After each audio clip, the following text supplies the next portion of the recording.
अध्याय 4 ज्ञान कर्म संन्यास योग। इस अध्याय में भगवान श्री कृष्ण अर्जुन को ज्ञान योग और कर्म योग के बारे में समझाते हैं। श्लोक 1-3। भगवान श्री कृष्ण कहते हैं कि उन्होंने इस अविनाशी योग को सूर्य देव विवस्वान को सिखाया था और यह ज्ञान परंपरा से चला आ रहा है, लेकिन समय के साथ यह ज्ञान लुप्त हो गया।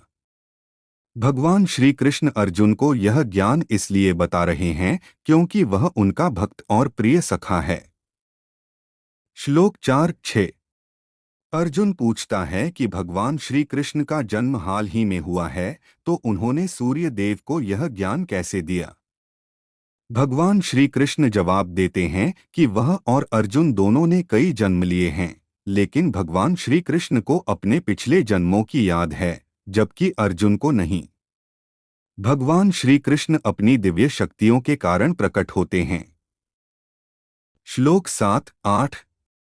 भगवान श्री कृष्ण कहते हैं कि जब भी धर्म की हानि और अधर्म की वृद्धि होती है, वह अपने रूप को प्रकट करते हैं। वह सज्जनों की रक्षा करने, दुष्टों का विनाश करने और धर्म की पुनर्स्थापना करने के लिए प्रकट होते हैं। श्लोक 9-15। भगवान श्री कृष्ण कहते हैं कि जो लोग उन्हें तत्व से जानते हैं, वे जन्म मृत्यु के बंधन से मुक्त हो जाते हैं। जो लोग भगवान श्री कृष्ण की शरण में आते हैं, वे राग, भय और क्रोध से मुक्त हो जाते हैं।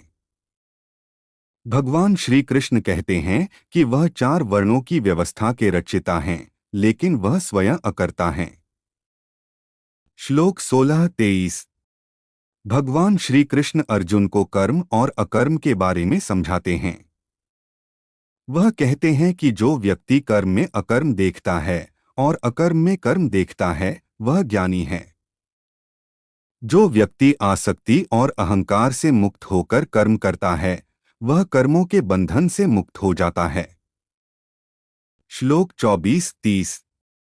भगवान श्री कृष्ण विभिन्न प्रकार के यज्ञों के बारे में बताते हैं, जैसे कि देवताओं की पूजा, ब्रह्मा में लीन होना, इंद्रियों का संयम और प्राणायाम। वह कहते हैं कि जो लोग यज्ञ करते हैं, वे पापों से मुक्त हो जाते हैं और ब्रह्मा को प्राप्त करते हैं। धन्यवाद दोस्तों। इस अध्याय में हमने भगवान श्री कृष्ण और अर्जुन के बीच के संवाद को समझा, जिसमें भगवान श्री कृष्ण ने ज्ञान योग और कर्म योग के बारे में बताया। हमें उम्मीद है कि आपको यह अध्याय समझने में मदद मिली होगी। यदि आपके पास कोई प्रश्न या सुझाव है, तो कृपया हमें कमेंट बॉक्स में बताएं। हमारे चैनल को सब्सक्राइब करना न भूलें और घंटी के आइकन पर क्लिक करके नोटिफिकेशन प्राप्त करें।